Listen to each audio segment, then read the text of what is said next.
बरह रास्त आपको फैसलाबाद लिए चले। मुस्लिम लीग नून का तंजीमी कन्वेंशन इस वक्त जारी है और वफाकी वज़ीर दाखिला राना सनाउल्लाह इस वक्त खिताब कर रहे हैं। फिक्र ना करो, तुम जो कभी इधर भागते हो कभी इधर भागते हो, अदालतों के पीछे जाके छुपते हो, वकला के पीछे जाके छुपते हो, बाबा रहमते तुझे रोज शाम को मशवरे देता है, इसके बावजूद तुम्हें गिरफ्तार होना पड़ेगा क्योंकि तुम्हारे जराइम ऐसे हैं। और तुम जो ये भाग दौड़ कर रहे हो, ये इसी तरह से भाग दौड़ तुम करते करते आखिर थक जाओगे और उसके बाद फिर पकड़े जाओगे इंशाअल्लाह। फैसलाबाद के मुस्लिम लीगी दोस्तों, मेरी बहनों, ये घड़ी चोर से हिसाब लिया जाएगा, घड़ी चोरी का भी और तोशा खाना चोरी का भी।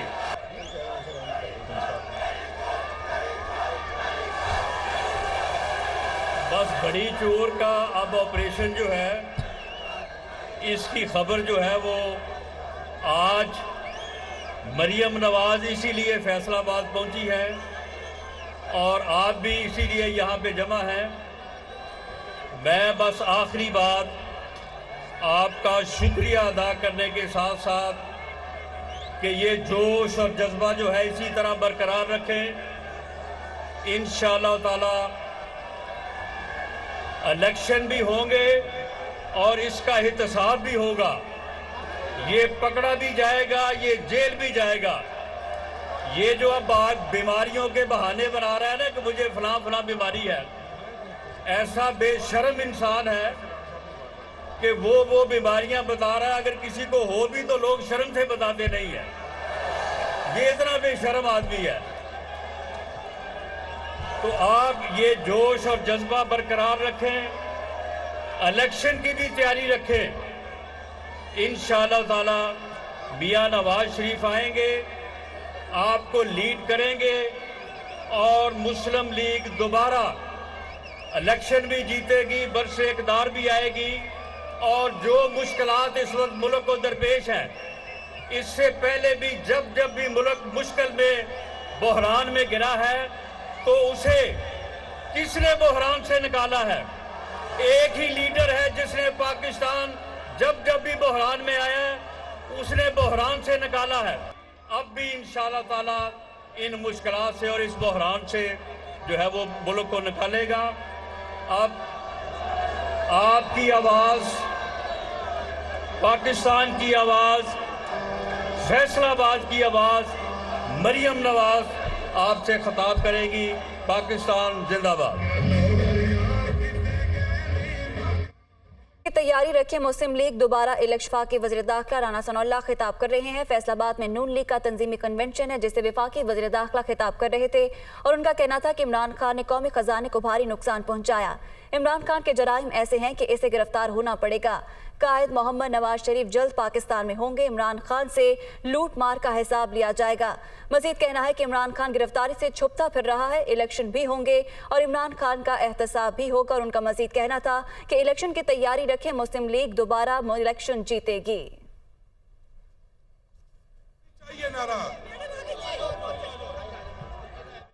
बरह रास्त फैसलाबाद लिए चले जहां पर नून लीग का तंजीमी कन्वेंशन इस वक्त जारी है। वफाकी वज़ीर दाखिला राना सनाउल्लाह ने कुछ देर पहले खिताब किया और इस खिताब में उनका कहना था कि इलेक्शन की तैयारी रखें, मुस्लिम लीग नून दोबारा इलेक्शन जीतेगी।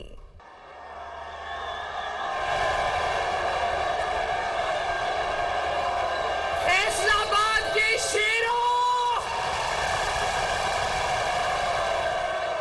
फैसलाबाद की शेरनियों,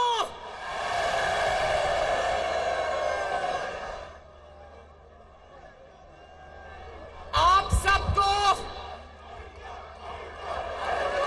ओहो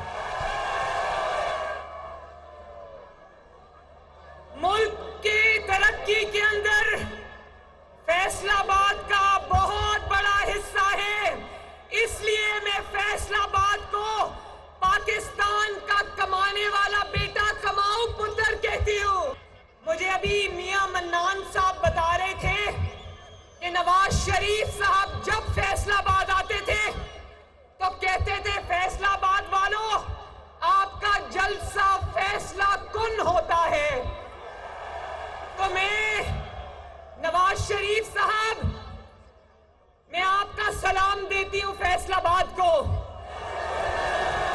और नवाज शरीफ साहब, फैसलाबाद का ना सिर्फ जलसा फैसला कुन होता है, मुझे आज पता चला कि फैसलाबाद का वर्कर्स कन्वेंशन भी फैसला कुन होता है। मोहब्बतों का शुक्रिया, आपके जज्बे का शुक्रिया, आपकी शफकत का शुक्रिया। और मुझे अफसोस इस चीज का है कि खवातीन का इंक्लोजर इतनी दूर बना दिया, मुझे मेरी खवातीन नजर नहीं आ रही। मेरी तरफ से आप सबको बहुत बहुत प्यार।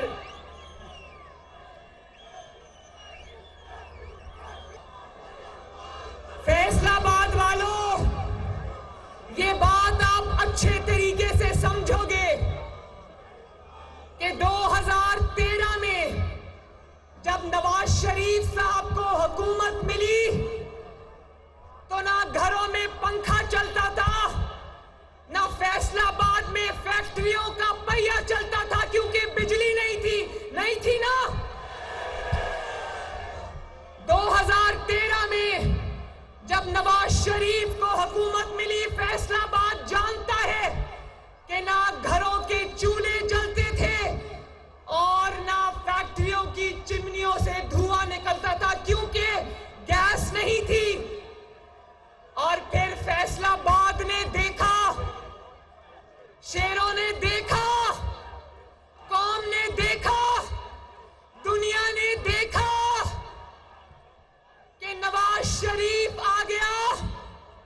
ना सिर्फ नवाज शरीफ आया, बल्कि 2013 के बाद 22 घंटे की load shedding zero load shedding में बदल गई ना। घरों की, मेरे घर भी रोशन हो गए, फैसलाबाद की फैक्ट्रियां भी रोशन हो गई और बिजली भी आ गई। फैक्ट्रियों की चिमनियों से धुआं निकलने लग गया, गैस भी आ गई और महीनों के अंदर टर्मिनल्स भी नवाज शरीफ ने बना दी। फैसलाबाद वालों, इस बात के गवाह हो ना, तारीख गवाह है कि नवाज शरीफ 3 बार मुल्क का वजीर आजम बना और तीनों बार मुल्क ने यूं टेक ऑफ किया। कैसे टेक ऑफ किया? और तारीख गवाह है, फैसलाबाद गवाह है कि जब नवाज शरीफ नीचे गया, ये मुल्क भी तब नीचे गया। फैसलाबाद वालों, ये बात याद रखना और ये बात सबको बताना कि नवाज शरीफ और पाकिस्तान की तरक्की यूं जुड़े हुए जैसे शेरक से हमारी सांसें जुड़ी हुई हैं। नवाज शरीफ ऊपर जाता है तो मुल्क ऊपर जाता है, नवाज शरीफ नीचे जाता है तो मुल्क नीचे जाता है। मैं आपको एक खुशखबरी सुनाना चाहती हूं।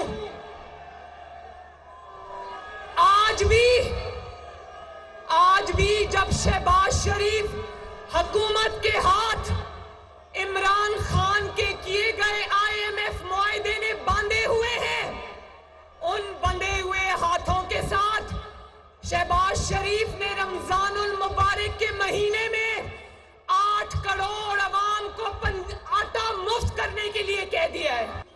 ब्रेक में गाने लगाए, मुझे बात करने दें। इन बंधे हुए हाथों के साथ जब मुल्क में माशी तौर पे मुश्किलात हैं, शहबाज शरीफ ने हुक्म दिया है कि रमजानुल मुबारक में पंजाब के 8 करोड़ अवाम को फ्री आटा मुहैया किया जाए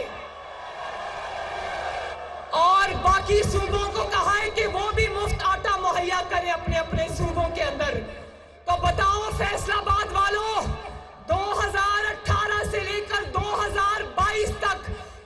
बड़ी चोर की हुकूमत थी। क्या कभी किसी ने ऐसा फैसला सुना? हर रोज सुनते थे कीमतें ऊपर चली गई, पेट्रोल बढ़ गया, डॉलर ऊपर चला गया, लेकिन मुफ्त आटा कभी किसी ने नहीं दिया। यही सुनते थे। आपको याद है हमजा शहबाज शरीफ ने 200 यूनिट इस्तेमाल करने वालों की बिजली मुफ्त की थी पंजाब के अंदर। ये इमरान खान अवाम दुश्मन उसी दिन दौड़ा गया अदालतों में और वो जो मुफ्त बिजली दे रहे थे वो खत्म करा के आया। पंजाब वालों, अपने दुश्मन को पहचानो और पंजाब से उठा के बाहर फेंको।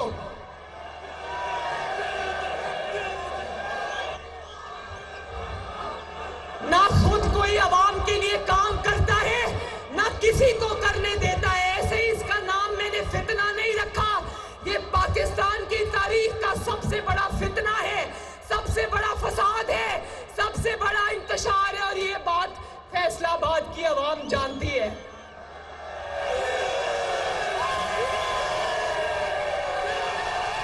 फैसलाबाद वालों, ये मुल्क तरक्की कर रहा था, अच्छा भला नवाज शरीफ की क़यादत में तरक्की कर रहा था, और फिर क्या हुआ? पनामा बेंच को मुसीबत पड़ गई और नवाज शरीफ को दफ्तर से निकाल बाहर किया। पाकिस्तान की तरक्की का दुश्मन वो पनामा बेंच था। गवाही दो था ना? जिस दिन से नवाज शरीफ को पनामा बेंच ने बेटे से तनख्वाह ना लेने पर दफ्तर से निकाला, उसी दिन पाकिस्तान से पाकिस्तान की तरक्की भी निकल गई।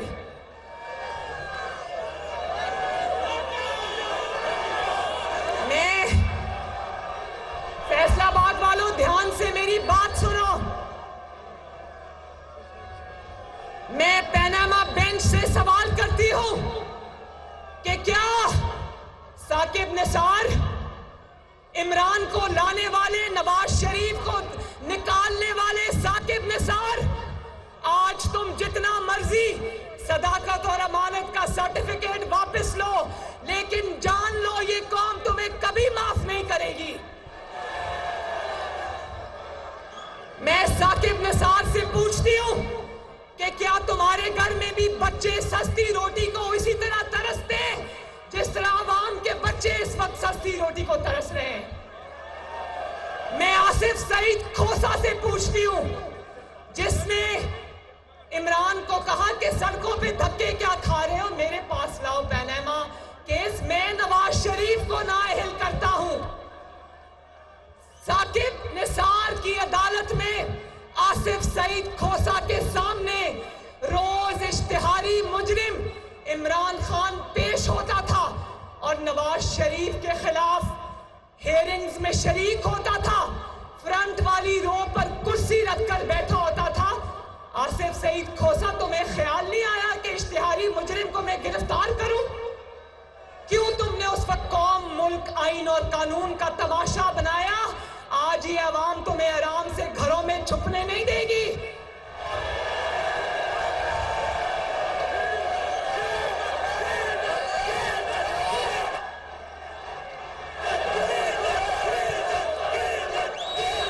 फैसलाबाद वालों, पनामा बेंच वालों ने सिर्फ नवाज शरीफ से दुश्मनी नहीं ली, सिर्फ नवाज शरीफ से इंतकाम नहीं लिया, इन्होंने गरीब की 2 रुपए की रोटी से दुश्मनी की। पनामा बेंच ने सिर्फ नवाज शरीफ से दुश्मनी नहीं की, गरीब की 50 रुपए किलो चीनी से दुश्मनी की, गरीब के बच्चों के रोजगार से दुश्मनी की, महंगी सस्ती बिजली से दुश्मनी की, पाकिस्तान की तरक्की से दुश्मनी की। बोलो की ना? आज अगर मुल्क में इमरान खान हमें IMF के हाथों रुस्वा करा के चला गया, हमारे हाथ बांध के चला गया, तो इसका जिम्मेदार कौन है? कौन है? वो देखो, वो देखो, वो पनामा का बेंच बैठा हुआ है।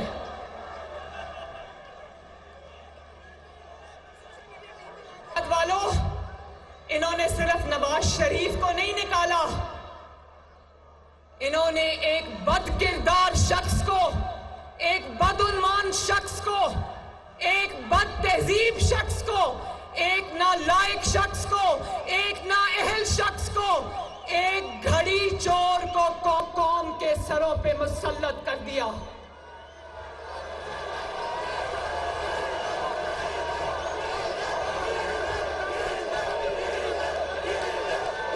और फैसलाबाद वालों, मैं आपको गवाह बनाकर कहती हूं, मैं पाकिस्तान को गवाह बनाकर कहती हूं, जितना बड़ा जुर्म इन्होंने कौम के साथ किया है, इनकी कौम जो है वो इनकी नस्लों को भी माफ नहीं करेगी।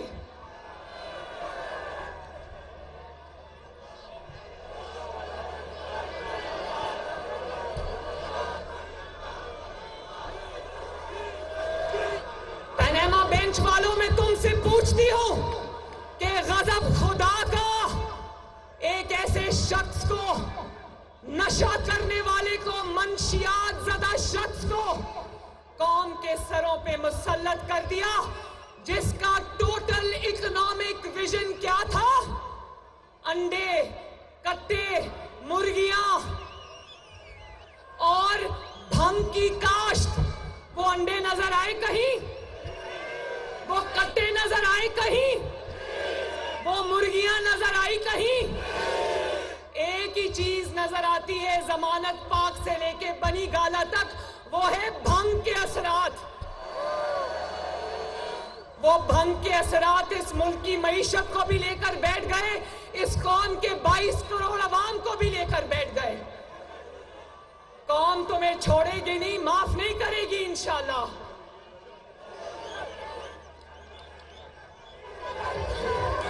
और फिर फैसलाबाद के बहादुरों, फैसलाबाद के शेरों, मैं तुमसे ये सवाल करती हूं, क्या फैसलाबाद का लीडर एक गीदड़ हो सकता है? क्या पाकिस्तान के गयूर और बहादुर अवाम का लीडर एक गीदड़ हो सकता है? सब बताओ, क्या फैसलाबाद का लीडर एक बुज़दिल हो सकता है? क्या फैसलाबाद का लीडर एक चूहा हो सकता है? ये मैंने पहला लीडर नहीं बल्कि एक गीदड़ देखा है, जिसने अपनी हिफाजत के लिए खवातीन रखी हुई है। नवाज शरीफ अपनी बेटी के साथ जेल गया, लेकिन फैसलाबाद वालों, आपका सर फख्र से बुलंद होना चाहिए कि नवाज शरीफ ने अपने कारकुनों को ढाल नहीं बनाया, बल्कि कारकुनों के आगे नवाज शरीफ और उसकी बेटी ढाल बन के खड़े हो गए।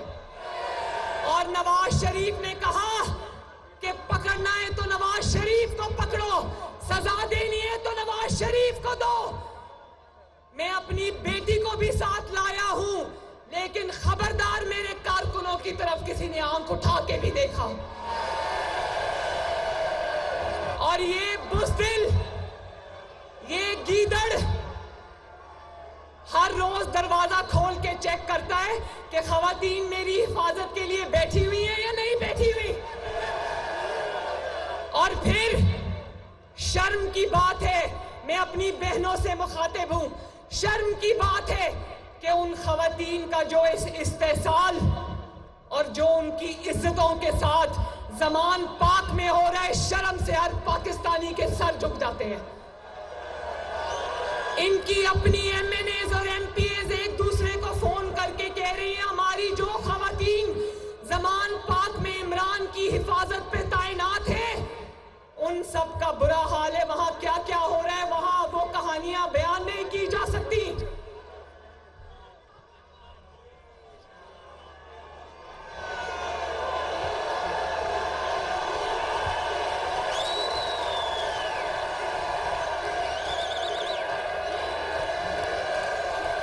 और फैसलाबाद वालों, वो प्लास्टर वाली टांग किसी ने बनाई हुई है, वो देखो, जरा कैमरे का रुख उधर करो, फैसलाबादियों को बड़े जुगतबाज है माना, वो देखो टांग उठाई हुई है।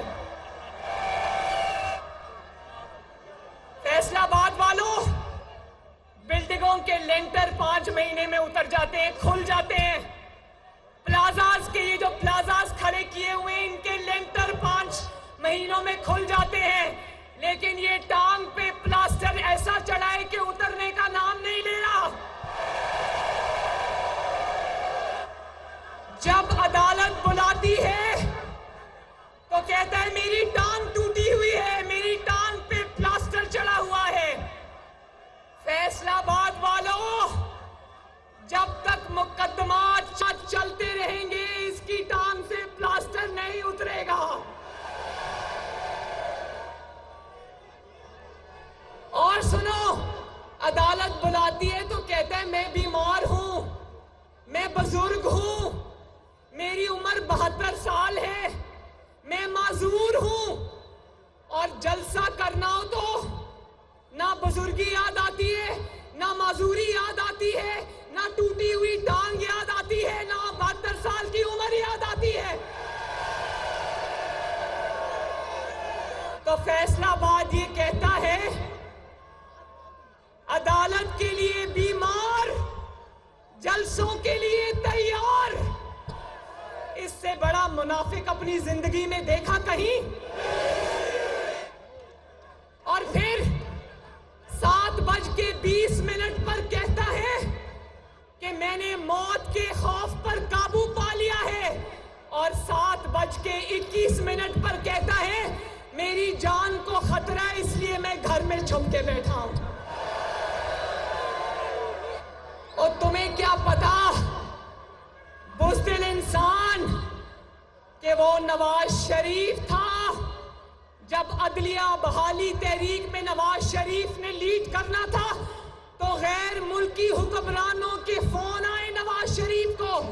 उन्होंने कहा नवाज साहब, अदलिया बहाली तहरीक में ना जाना, तुम्हारी जान को खतरा है। नवाज शरीफ ने कहा नहीं, मेरे लोग मेरा इंतजार कर रहे हैं, जिंदगी मौत अल्लाह के हाथ में, मैं जाऊंगा। वालों, ये कौन सा जान को खतरा है जो जलसे जुलूसों में नहीं होता लेकिन अदालतों में जान का खतरा हो जाता है? भाई लीडर तो वो होता है, फैसलाबाद वालों, लीडर वो होता है जो अपनी जान हथेली पर लेकर फिरता है। और अब सोचो, अगर एटमी धमाकों के फैसले के वक्त ये वजीर आजम होता तो बिल क्लिंटन का फोन आता तो ये चारपाई के नीचे से छुप के कहता मैं अवेलेबल नहीं हूं। उस वक्त नवाज शरीफ था, उसको धमकियां मिली, उसने कहा धमकियां दो या सैंक्शंस लगाओ, ये मुल्क तो अल्लाह ताला के फजलो करम से अब एटमी ताकत बन के रहेगा। फैसलाबाद वालों, मेरे दिल को बहुत तकलीफ हुई। इसका एक कारकुन जिसको जिल्ले शाह कहते थे वो कल परसों शहीद हुआ। उसकी शहादत की क्या वजह थी? लोग कहते रोड एक्सीडेंट था, लेकिन जो भी वजह थी हम सब मिलकर, क्योंकि वो एक सियासी कारकुन था और इस्तेमाल हुआ था, हम सब मिलके उस तहरीक इंसाफ के कारकुन के लिए दुआ करते हैं। अल्लाह ताला उसके दर्जात बुलंद फरमाए, अल्लाह उसकी फैमिली को सब्र अता फरमाए। लेकिन जो बात ज्यादा फिक्र की है वो ये है कि तुम्हारा कारकुन शहीद हुआ और तुम तकब्बर के पहाड़, अभी उसके घर से उसका जनाजा नहीं उठा था। ये उसके वालिद को कहता है कि तुम अपने बेटे का अफसोस करने के लिए मेरे महल में आओ। मेरे ये कारकुन, मेरे ये वर्कर्स, मेरे सपोर्टर्स, मेरे सर का ताज है, मेरे सर का दुपट्टा है। उस कारकुन जिले शाह के बारिश बाप को, दाढ़ी वाले बाप को, बुजुर्ग को कहता है मेरे दरबार में हाजिर हो, मैंने अफसोस करना है। फैसलाबाद वालों, मुझे बताना, खुदा न खास्ता आपके रिश्तेदारों में या मोहल्ले में कोई फौतगी हो जाए, आप लोग उसके घर जाके अफसोस करते हैं या उनको अपने घर बुलाते हो अफसोस करने के लिए? लोगों को कहता है गुलामी की जंजीरें तोड़ो और अपने वर्कर्स के साथ गुलामों से भी बदतर सलूक करता है। तोहफे तुम पर, तोहफे तुम पर।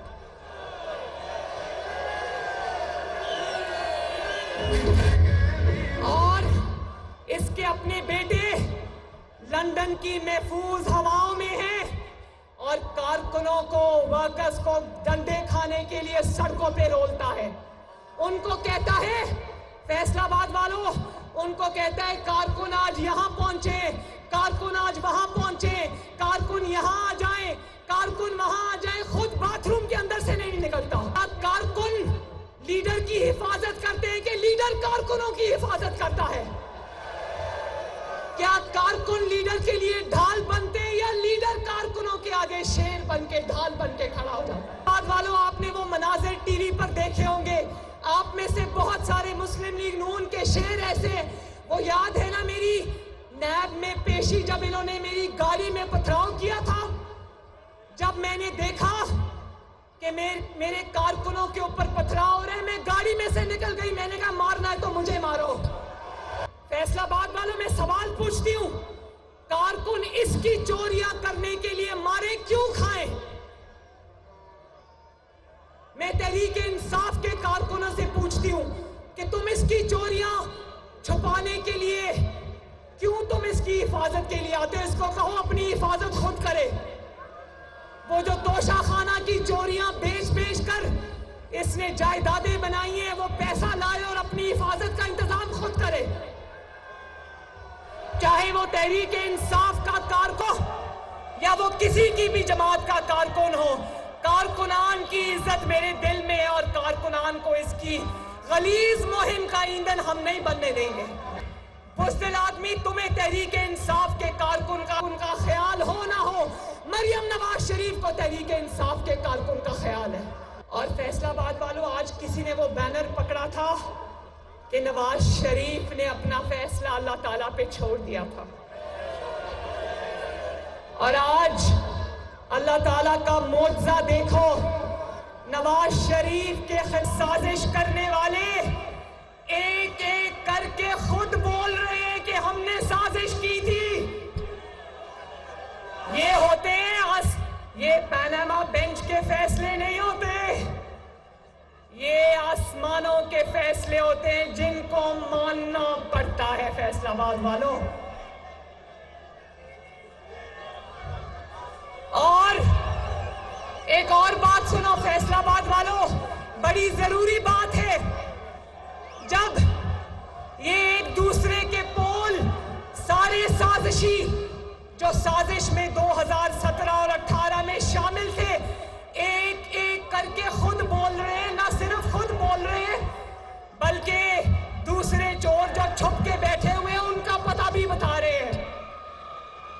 एक लतीफा मुझे याद आ गया फैसलाबाद वालों, पुलिस कहीं कोई चोरी हुई तो पुलिस पहुंची, पुलिस ने वहां से 3 चोरों को गिरफ्तार किया।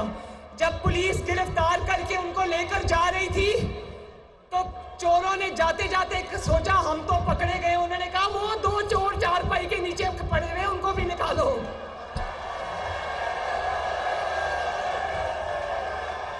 तो अब जब एक साजिशी पकड़ा जाता है, एक चोर पकड़ा जाता है, तो वो कहता है मैं अकेला नहीं था, मेरे साथ वो फलां फलां भी शामिल था।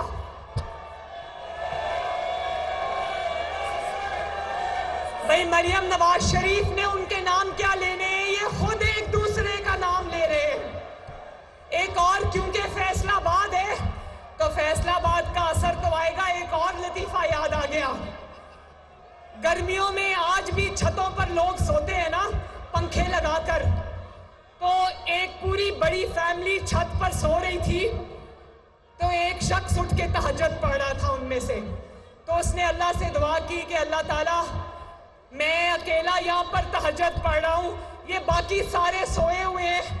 तो जो करीब की चारपाई थी उसने उठ के उसको थप्पड़ लगाया। उसने कहा कि तुम अपनी दुआ मांगो, तुम हमारा नाम क्यों ले रहे हो साथ?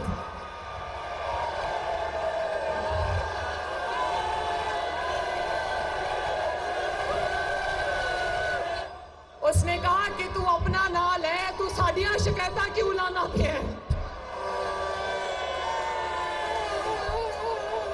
बात यह है कि अगर मिल के साजिश की हुई है, मिल के चोरियां की हुई हैं, तो अपनी अपनी पड़ गई। अब सब एक दूसरे का नाम लेंगे और दुनिया देखेगी इंशाल्लाह।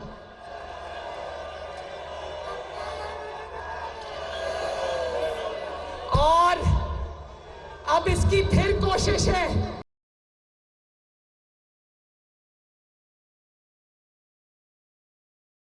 उतार के जमीन पे फेंक दिया।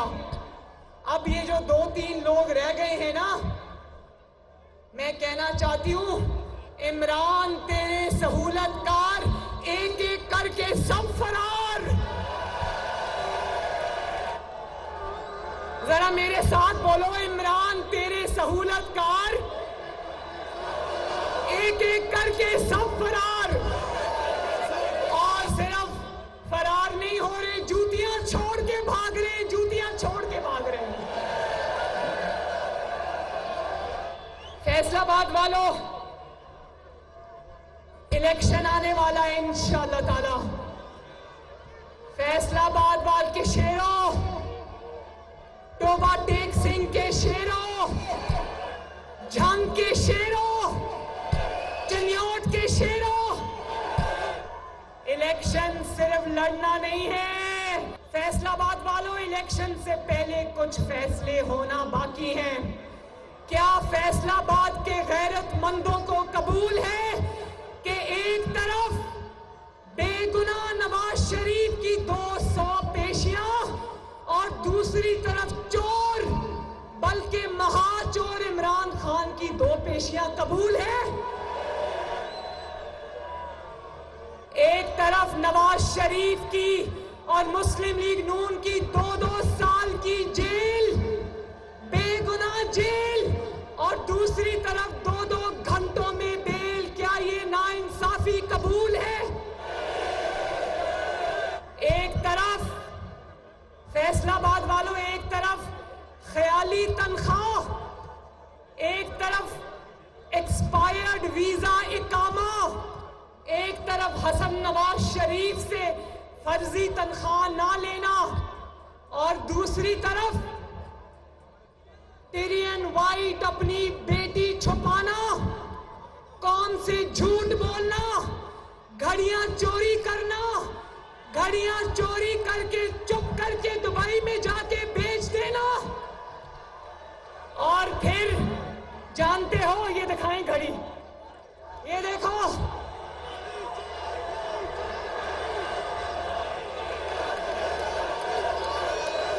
फैसलाबाद वालों, बड़े बड़े वजीर आजम देखे, फांसियां चढ़ते देखे, जिला वतन होते देखे, बेटे से तनख्वाह ना लेने पर बाहर निकाले जाते देखे, मगर मैंने अपनी 76 साल की पाकिस्तान की जिंदगी में कभी कोई घड़ी चोर वजीर आजम नहीं देखा।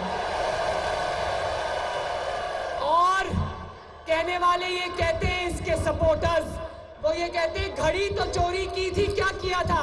ये बात नहीं है फैसलाबाद वालों। जिसने घड़ी नहीं छोड़ी वो और क्या छोड़ेगा?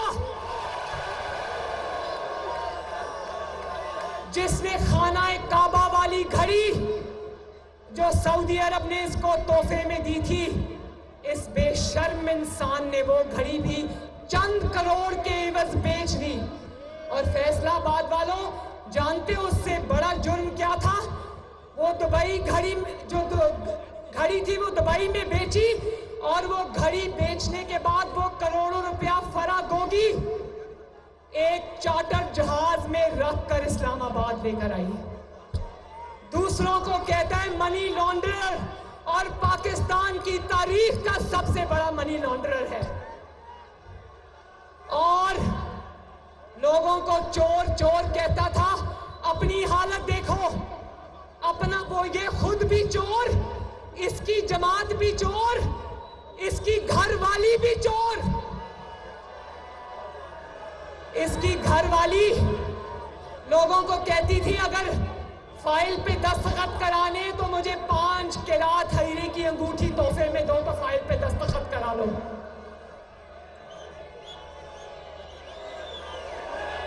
और एक साइड पे नवाज शरीफ का इकामा वाला बोगस केस, दूसरी साइड पर फॉरेन फंडिंग, तोशाखाना के डाके, बेटी छुपाना, 190 मिलियन पाउंड 55 अरब रुपए का गबन, उसको नवाज शरीफ 1 साल जेल काट कर गया। मुशर्रफ के दौर में 14 महीने तक किले में जेल काट कर गया। और दूसरी तरफ ये चोर, बल्कि महाचोर, खुलेआम दंदनाता फिरता है। क्या ये फैसला आपको मंजूर है? और जो बेगुनाह था, बेगुनाह कौन था मैं भी पूछूं? जिसके खिलाफ सजा देने वाले जज खुद बोल उठे, वो आज भी नाअहल है। और जिसका बाल बाल सर से पांव तक हर बाल चोरी और डाके में डूबा हुआ है, वो आज भी दंदनाता फिरता है, अदालतों को आंखें दिखाता है, अदालतों के अहकामात को जूतों के नीचे रोनता है।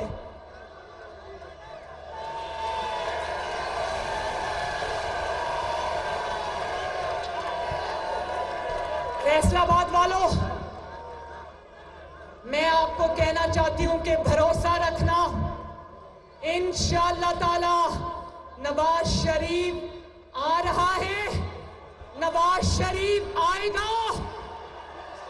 और जिस दिन नवाज शरीफ आ जाएगा वालों, इलेक्शन होगा, जरूर होगा, इंतखाब होगा, लेकिन पहले एहतसाब होगा। इलेक्शन होगा, जरूर होगा, इंशाअल्लाह ताला पहले तराजू के दोनों पलड़े बराबर किए जाएंगे। वरना ना कोई इलेक्शन मानेगा, ना कोई तुम्हारी कोई बात मानेगा। पहले तराजू के दोनों पलड़े बराबर करो, उसके बाद सुबह इलेक्शन करा लो, मुझे कोई एतराज नहीं। खवातीन, वो जो मेरी बहनें बेटियां बैठी हैं, जिंदाबाद। पाकिस्तान के नौजवान और मुस्लिम लीग नून यूथ विंग जिंदाबाद। और शहबाज शरीफ, और एक नारा लगाना जिससे फैसलाबाद के दरो दीवार गूंजे और लंदन तक आवाज जाए, नवाज शरीफ।